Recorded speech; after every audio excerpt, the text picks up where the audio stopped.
বিশাল একটা ছন্দ বাতাসে আপনারা দেখতেছেন নদী থেকে নদীর আমার দিকে আসতেছে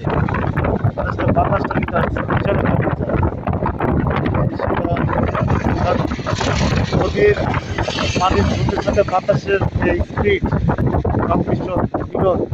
সেই জিনিসটা বিশাল আমার উপর কাঁপতেছে বাতাস বুঝাবে পানির যে মিলন খেলা আমাদের সমুদ্র ঠান্ডা একদম শীতল বাতাস নদী আর বাতাসে যে একটা জোয়ার কি বলে আপনার স্পিড এটা চাপ এটা কিন্তু আমার মোবাইলে পুরো হয়ে গেছে বারবার ধাক্কা লাগতেছে বিশাল একটা ক্যামেরাটা ঢাকা ঢাকা ক্যারিগঞ্জ